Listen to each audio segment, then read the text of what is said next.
Election बहुत बड़ा हो गया, दिल्ली की पूरी लीडरशिप यहाँ पे भी है। आपको लगता नहीं सर कि सभी पार्टियों की बात कर रहा हूँ, एक विकास नहीं जीत रहा है यहाँ पे, आप उन पे आरोप लगा रहे हो और वो आप पे आरोप, एक आरोप प्रत्यारोप की है, एक राजनीतिक।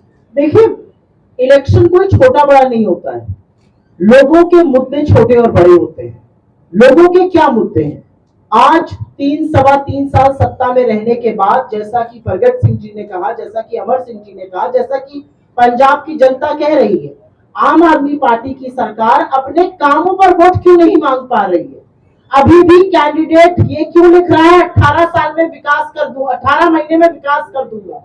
36 महीने आपने क्या किया? आज सवाल इस बात का है, आप अपने 3.25 साल का एक ऐसा काम गिना सकते हैं जिसने पंजाब की तकदीर और तस्वीर बदल दी हो? क्या ये सच नहीं है कि पंजाब से इंडस्ट्री छोड़ छोड़ के दूसरे राज्यों में जा रही है? क्या ये सच नहीं है कि पंजाब की कानून व्यवस्था ने पूरी तरह से दम तोड़ दिया है? क्या ये सच नहीं है कि बड़े बड़े दावे हकीकत से बहुत कोसों दूर है? मुझे लगता है कि आपकी ये बात कहना कि आरोप प्रत्यारोप थोड़ा सा गलत है। मुझे लगता है एक सरकार सत्ता में बैठी है, हम विपक्ष में हैं, और एक जिम्मेदार विपक्ष होने के नाते सवाल पूछना हमारा कर्तव्य है। सवाल पूछने का काम करने के लिए हमें जनता ने शायद विपक्ष में बिठाया है, और अगर हम सवाल नहीं पूछेंगे तो हम जनता के दिए हुए जनादेश को नकार रहे हैं। तो मेरा अपना मानना है कि कोई चुनाव छोटा बड़ा नहीं होता है। यहाँ पर आने का औचित्य, चाहे वो दिल्ली से कोई आए या कहीं और से कोई आए, वो ये है कि एक सरकार जो 791 करोड़ का विज्ञापन दे रही है, उसकी असलियत क्या है, ये तो जनता के सामने लाना ही पड़ेगा। शुक्रिया मैम। नशे का मुद्दा जो है एक रॉकेट साइंस बना दिया सब लोगों ने। कैप्टन अमरिंदर सिंह की बात की जाए, जब कांग्रेस में थे तब भी यही मुद्दा, नवजोत सिंह सिद्धू के समय ये मुद्दा। आप मुझे समझाएं फिर ये समस्या खत्म कैसी होगी? इस पर राजनीति के अलावा विश्लेषण क्या है, क्या हो सकता है, किस तरीके से चीजें सुधर सकती है? मैं आपको पूरी ईमानदारी से इस मंच से एक बात कहती हूँ, नशे का मुद्दा एक ऐसा मुद्दा है जिस पर दलगत राजनीति हो ही नहीं सकती है। नशे का मुद्दा एक ऐसा मुद्दा है जो हमारे भविष्य पर, हमारे आने वाली नस्लों पर सबसे बड़ा प्रश्न चिन्ह लगा है। नशे का मुद्दा एक ऐसा मुद्दा है जिसमें सत्ता पक्ष, विपक्ष, आप जैसे निर्भीक पत्रकार, सिविल सोसाइटी, जनता को एक मुश्त होकर खड़ा होना पड़ेगा, क्योंकि अगर नशे को कंट्रोल नहीं किया गया तो हमारा आने वाला भविष्य चौपट हो जाएगा। पंजाब में हूं तो पंजाब की बात करूंगी, लेकिन नशे ने अपनी गिरफ्त से किसी को नहीं छोड़ा है। ऐसा कोई राज्य नहीं है, गुजरात से लेकर महाराष्ट्र, यूपी, मध्य प्रदेश, पंजाब, जहां पर नशे ने पैर न फंसा रहा हो। असलियत यह है कि लगातार बड़ी बड़ी ड्रग्स की खेप पकड़ी जा रही है। सवाल यह है कि जिन पोर्ट्स पर यह खेप पकड़ी जाती है उन पोर्ट्स की क्या जिम्मेदारी है? सवाल यह है कि 10 में से अगर एक खेप पकड़ी जा रही है, बाकी 9 कहां जा रही है?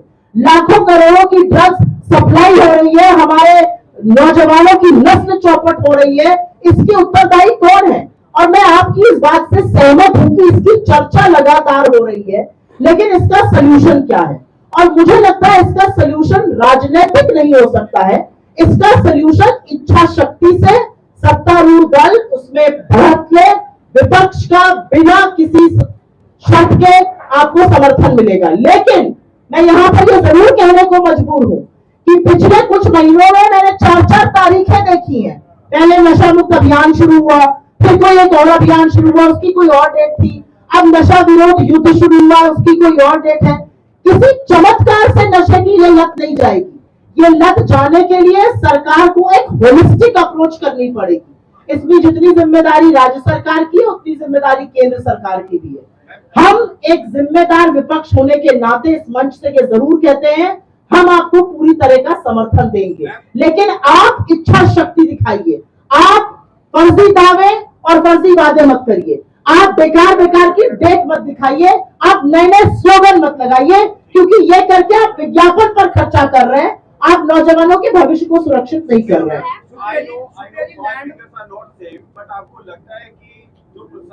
I think I have said what I have said.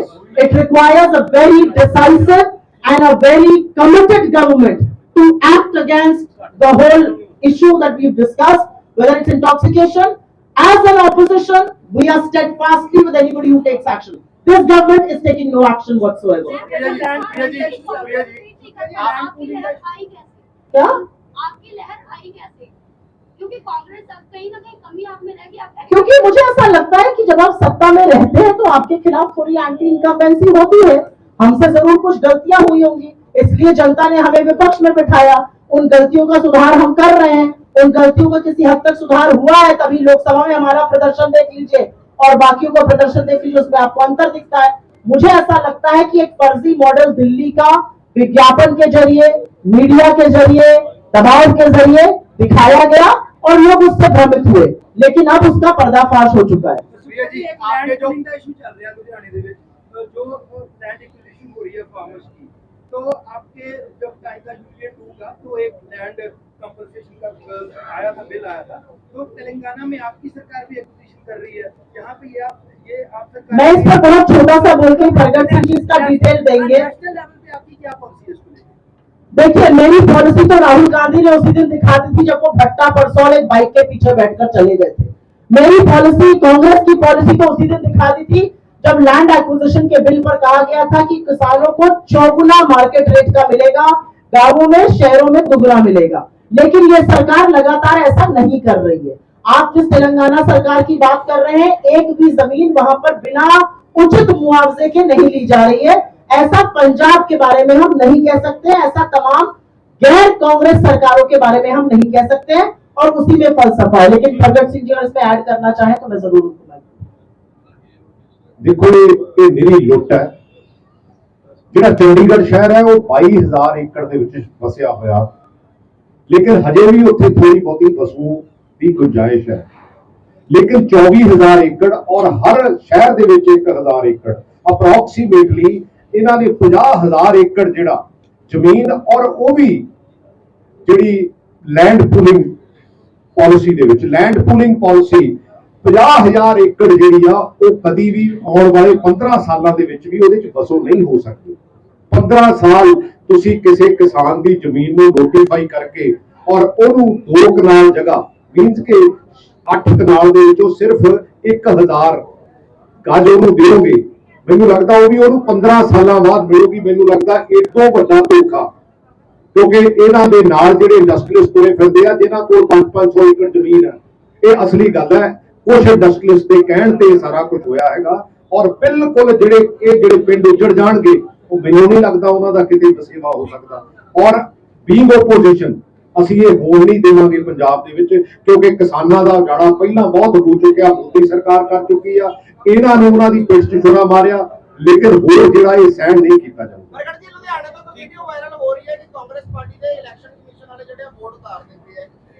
Aam Aadmi party ਦੇ ਕਹਿੰਦੇ ਨਹੀਂ ਉਤਾਰ ਰਹੇ, ਕਾਂਗਰਸ ਜਿੱਥੇ ਲੱਗੇ ਉੱਥੇ ਉਹ ਤਾਂ ਸਾਡੇ ਯੂਥ ਦੇ ਜਿਹੜੇ ਵਰਿੰਦਰ ਢਿੱਲੋਂ ਹੀ ਆ, ਉਹਨਾਂ ਨੇ ਫੜੇ ਹੈਗੇ ਆ, ਲੇਕਿਨ ਇਹ ਇਕੱਲੇ ਬੋਰਡ ਨਹੀਂ ਉਤਾਰਦੇ। ਮੈਨੂੰ ਲੱਗਦਾ ਕਿ ਹਰ ਉਹ ਬੰਦਾ ਜਿਹੜਾ ਕਾਂਗਰਸ ਨੂੰ ਸਪੋਰਟ ਕਰਦਾ, ਉਹਨੂੰ ਅਸਲੀ ਗੱਲ ਹੈ ਉਹਦੇ ਤੇ ਪ੍ਰੈਸ਼ਰ ਪਾਉਂਦੇ ਆ, ਉਹਦੇ ਤੇ ਪੁਲਿਸ ਮੁਕੱਦਮੇ, ਹੁਣ ਤੱਕ 30 ਪੁਲਿਸ ਮੁਕੱਦਮੇ ਪੁਲਿਸ ਨੇ ਸਾਡੇ ਲੋਕਾਂ ਤੇ ਦਰਜ ਕੀਤੇ ਆ, ਜਿਨ੍ਹਾਂ ਚੋਂ 25 ਨੂੰ ਜ਼ਮਾਨਤ ਮਿਲੀ ਆ, ਔਰ ਉਹ ਵੀ ਐਸਸੀ ਐਕਟ ਦੇ ਪਰਚੇ ਦਰਜ ਕੀਤੇ ਆ ਇਸ ਪੁਲਿਸ ਨੇ। ਮੈਂ ਇਸੇ ਕਰਕੇ ਕਹਿਣਾ ਹੁੰਦਾ ਕਿ ਪੁਲਿਸ ਰਾਜ ਬਣ ਗਿਆ। ਅਸਲੀ ਗੱਲ ਤੁਹਾਨੂੰ ਇਹ ਲੱਗਦਾ election commission Aam Aadmi party ਦਾ ਸਾਥ ਦੇ ਰਿਹਾ? ਬਈ ਸਾਰੀਆਂ ਇੰਸਟੀਟਿਊਸ਼ਨਸ ਦਾ ਦੇਖੋ, ਮੋਦੀ ਜੀ ਨੇ ਇੱਕ ਤਾਂ ਬਹੁਤ ਬਿਊਟੀਫਿਕੇਸ਼ਨ ਕੀਤੀ ਇਸ ਕੰਟਰੀ ਦੀ, ਹਰ ਇੰਸਟੀਟਿਊਸ਼ਨ ਨੂੰ ਡਿਮੋਲਿਸ਼ ਕਰ ਦਿੱਤਾ, ਹਰ ਇੰਸਟੀਟਿਊਸ਼ਨ ਨੂੰ ਡਿਮੋਲਿਸ਼ ਕਰਤਾ, ਤੇ ਕੇਜਰੀਵਾਲ ਉਹਦੇ ਤੋਂ ਕਈ ਰਤੀਆਂ ਉੱਪਰ ਦੀ ਆ, ਕਈ ਦਰਜੇ ਉੱਪਰ ਦੀ ਆ। ਮੈਨੂੰ ਨਹੀਂ ਲੱਗਦਾ ਇੱਥੇ ਕੋਈ ਇਹੋ ਜਿਹਾ ਇੰਸਟੀਟਿਊਸ਼ਨ ਖੜਾ ਹੈਗਾ ਜਿਹੜਾ कि इस सिस्टम को सपोर्ट करता हो, डेमोक्रेसी को सपोर्ट करता हो। आपने नशे को लेकर बात करी थी, नशे को लेकर पंजाब प्रधान, मुझे लगता है मैंने उस पर काफी विस्तृत आंसर दे दिया है। पंजाब प्रधान कह रहे हो कि नशा खत्म ही नहीं हो सकता, कम हो सकता है, खत्म नहीं हो सकता। आप उनकी बात को आउट ऑफ कॉन्टेक्स्ट कोट कर रहे हैं। मुझे जो बात करी थी नशे पे, मैंने कह दी। आप कोई राजनीति नहीं कर रहे हो। जब आप दिल्ली में जाते हो, इंडिया गठबंधन बनाते हो, आम आदमी पार्टी आपके साथ होती है, अरविंद केजरीवाल आपके साथ होते हैं। जब चंडीगढ़ में मेयर बनाते तब साथ। अब यहाँ लुधियाने आके पंजाब आपकी राजनीति बदल जाती है। आप लगते हैं आप आरोप की और उन पे आरोप लगाने लगते हैं। नहीं, ये दोहरी राजनीति नहीं है, ये वक्त की मांग है, और आप जैसे प्रबुद्ध पत्रकार इसको अच्छी तरह से समझते हैं। इसको मैं आपको थोड़ा और विस्तृत रूप से समझा देती हूँ। जब 2024 का लोकसभा चुनाव हो रहा था, और सामने वाले 400 सीटें मांगने की और ठोकने का दम रख रहे थे और कह रहे थे 400 सीटें आएंगी तो हम संविधान बदल देंगे। तो जनता की पुकार थी कि जनता की मांग थी, आप सब लोग एक साथ आइए और इस सरकार को रोकिए। और असलियत ये है कि हमने नरेंद्र मोदी को 400 तो बहुत दूर 272 पे नहीं पहुंचने दिया, 240 पर इस देश की जनता ने नकेल उनका कसा और आज वो माइनॉरिटी की सरकार चला रहे हैं और 2 पार्टीज पर आश्रित है, 2 बैसाखियों पर आश्रित है। ये एक कड़वा सच है और ये इसलिए हुआ क्योंकि जनता की मांग थी कि हम एक साथ आए। लेकिन जनता की मांग दिल्ली में और जनता की मांग पंजाब में भी अलग है और जनता ये चाह रही है कि हम यहाँ के मुद्दे उठाएं। तो हम एक राजनीतिक दल होने के नाते अपने नेताओं के साथ विचार विमर्श करते हैं, अपने कार्यकर्ताओं से संवाद करते हैं, लेकिन सबसे ज्यादा हम जनता की सुनते हैं। और अगर जनता की मांग है कि हमारे मुद्दों को उठाया जाए, वही करना लोकतंत्र और वही हम कर रहे हैं। एक टेबल पर आप इकट्ठे होते हो तो एक दूसरे का संवाद भी कर सकते हैं ना सर। हम केजी के बच्चे नहीं है, मुझे लगता है जो जनता हमसे अपेक्षा रखती है हम वो नवा मॉडल मैं बार बार कहना हूं कि यार एजुकेशन मिनिस्टर ਸਾਡੇ ਨਾਲ ਰਹੇ ਆ ਬੈਠੇ ਆ ਪ੍ਰਗਟ ਜੀ ਇਹਨਾਂ ਨੇ ਕੋਈ ਇੱਕ ਸਕੂਲ ਨਵਾਂ ਬਣਾਇਆ ਸਾਰੇ ਪੰਜਾਬ 'ਚ ਐ ਕਰੋ ਇਹਨਾਂ ਨੂੰ ਦਿਖਾ ਦਿਓ ਆ ਸਾਡੇ ਸਿੱਖਿਆ ਮੰਤਰੀ ਬੈਠੇ ਇੱਕ ਸਕੂਲ ਬਣਾਇਆ ਇੱਕ ਹਸਪਤਾਲ ਬਣਾਇਆ ਹੋਵੇ। ਮੈਂ ਤੁਹਾਨੂੰ ਜਿਹੜੀ ਮੈਂ ਆਇਆ ਇਸ ਪ੍ਰੈਸ ਕਾਨਫਰੰਸ ਤੁਹਾਨੂੰ ਇੱਕ ਬਹੁਤ ਵਧੀਆ ਗੱਲ ਦੱਸਣ ਆਇਆ। ਆ ਜਿਹੜੇ ਕੈਂਡੀਡੇਟ ਨੇ ਸੰਜੀਵ ਅਰੋੜਾ ਜੀ ਇਹ ਰਾਜ ਸਭਾ ਦੇ ਮੈਂਬਰ ਨੇ 2022 ਚ ਮੈਂबर बने। मैं इन्होंने पोस्टर और अखबार देख के आया बार बार कहते हलवारा एयरपोर्ट में बनवाती है और बस में चालू करा रहे हैं कि भाई बार बार करते हैं ना इतने पोस्टर लाते आ लाते और लाते आ। मैं तुहानू ओदी कहानी सिर्फ दसन आया। ये झूठियां दी सरकार किस हद तक झूठ बोल सकते हैं। हलवारा एयरपोर्ट 2018 जो कांग्रेस की सरकार सी उदों प्रपोजल गई थी भारत सरकार नू और मैं IAS अफसर हुंदा सी मेरा बैचमेट उत्थे सैकटरी सी सिविल एविएशन सैकटरी मैं उदों सैंक्शन करा के लिया सी एदी सारी जमीन एक्विजिशन एदी सड़क अप्रोच रोड एदा दीवार एदा मेन बिल्डिंग का उद्घाटन और डॉक्टर अमर सिंह ने किया। मैं तुहानू हुणे फोटोआं वंडूंगा कि मैं उद्घाटन कर रहा पर्सनली, दूसरा नहीं कोई आदमी। अच्छा ये कही जाते असी इन्हां ने 22 जो सरकार बन गई बल्कि एयरपोर्ट का काम बंद करता, एयरपोर्ट का काम बंद करता। मैं उन्होंने ज्योतिराज सिंधिया जी मिनिस्टर हुंदे सी आ उन्हां दी चिट्ठी मैं तुहानू दूंगा, उन्हां दा जवाब आया। मैं उन्होंने कहा कि इन्होंने बढ़ाना नहीं आ क्योंकि साडी सरकार ने शुरू किया सी तुसी ऐ करो जेडे 10-20 करोड़ रुपया लगन वाला केंद्र सरकार तो कर दो। उन्होंने इन्होंने कहा सरकार नू मुख्यमंत्री जी नू सारियां नू उन्होंने कहा भाई तुसी ऐ करो साफ साफ करके सानू वापस भेज दो असीं बनावांगे। फिर इन्होंने लग्या यार ये तां केंद्र सरकार या डॉक्टर अमर सिंह क्रेडिट ले जूगा ते फिर काम शुरू किया। अजे तक ठक ठक ठक ठक चली जा रहा।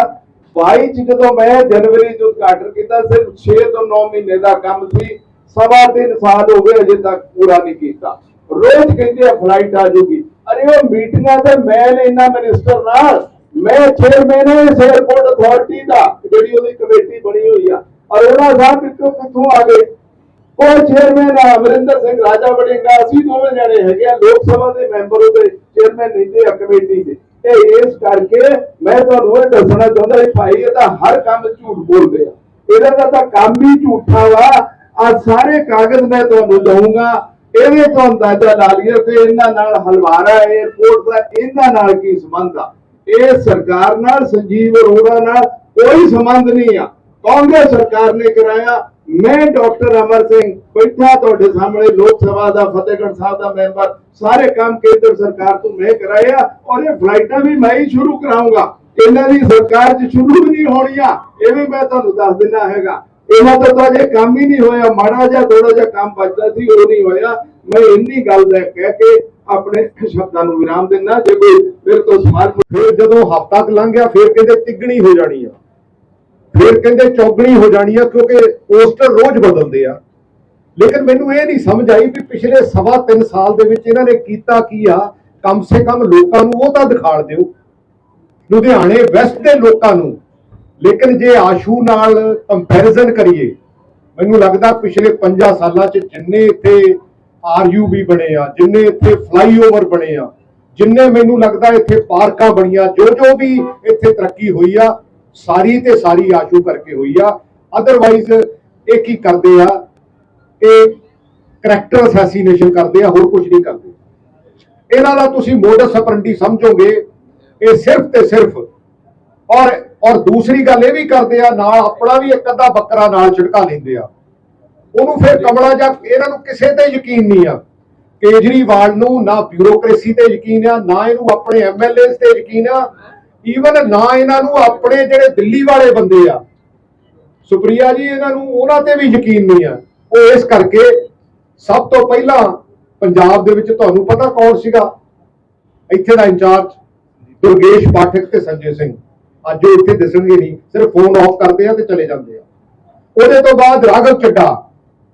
ਅੱਜ ਕੱਲ ਮੇਰਾ ਖਿਆਲ ਹੈ ਯੂਰਪ ਦੇ ਵਿੱਚ ਕਿਤੇ ਟੈਨਿਸ ਟੂਨਿਸ ਜ਼ਿਆਦਾ ਦੇਖਦਾ, ਫ੍ਰੈਂਚ ਓਪਨ, ਤੇ ਮੈਨੂੰ ਨਹੀਂ ਲੱਗਦਾ ਕਿ ਪਿਛਲੇ 6 ਮਹੀਨੇ 'ਚ ਉਹਦਾ ਕਿਤੇ ਅਕਾਊਂਟਸ ਜਿਹੜਾ WhatsApp ਅਕਾਊਂਟ ਜਾਂ ਦੂਸਰੇ ਸਾਰੇ ਚੈਨਲਸ ਹੈਗੇ ਆ, ਉਹਨੇ ਕਿਤੇ ਪੰਜਾਬ ਬਾਰੇ ਟਵੀਟ ਵੀ ਕੀਤਾ ਹੋਵੇ। ਉਹਦੇ ਤੋਂ ਬਾਅਦ ਆਇਆ ਸੰਦੀਪ ਪਾਠਕ, ਉਹ ਹੈ ਨਹੀਂ ਅੱਜ ਕੱਲ ਤੁਹਾਨੂੰ ਪਤਾ ਇੱਥੇ ਦਾ ਐਕਸ ਆਫੀਸ਼ੀਓ ਚੀਫ ਮਿਨਿਸਟਰ ਕੌਣ ਹੈ? ਉੱਥੇ ਕਮਰਾ ਨੰਬਰ 2 ਦੇ ਵਿੱਚ ਸਰਕਟ ਹਾਊਸ ਦੇ ਵਿੱਚ ਬੈਠਦਾ ਦੀਪਕ ਚੌਹਾਨ। ਅਸਲੀ ਗੱਲ ਹੈ ਭਗਵੰਤ ਮਾਨ ਚੀਫ ਮਿਨਿਸਟਰ ਨਹੀਂ ਹੈ ਇਸ ਸਟੇਟ ਦਾ, ਉਹ ਤਾਂ ਇੱਕ ਕਠਪੁਤਲੀ ਆ। ਮੈਨੂੰ ਲੱਗਦਾ ਕਠਪੁਤਲੀ ਵੀ ਮਾੜਾ ਮੋਟਾ ਕਿਤੇ ਉਹਦੀਆਂ ਵੀ ਤਾਰਾਂ ਤੂਰਾਂ ਕਿਤੇ ਨਾ ਕਿਤੇ ਅੜ ਜਾਂਦੀਆਂ, ਇਹਦੀਆਂ ਉਹ ਵੀ ਨਹੀਂ ਅੜਦੀਆਂ। ਅੱਜ ਇਹ ਹਾਲਾਤ ਹੈ ਪੰਜਾਬ ਦੇ। ਸੋ ਇਸ ਕਰਕੇ ਇਹ ਸਿਰਫ ਤੇ ਸਿਰਫ ਕਿਉਂਕਿ ਸੋਸ਼ਲ ਮੀਡੀਆ ਦੀ ਪਾਰਟੀ ਸੀ, ਸੋਸ਼ਲ ਮੀਡੀਆ ਨੂੰ ਚਲਾਉਣਾ ਤੇ ਉਹਨੂੰ ਮਲਟੀਪਲਾਈ ਕਰਨਾ ਔਰ ਪਬਲਿਕ ਦੇ ਵਿੱਚ ਅਸਲ ਇਸ਼ੂਜ਼ ਨੂੰ ਆਉਣ ਹੀ ਨਾ ਦੇਣਾ।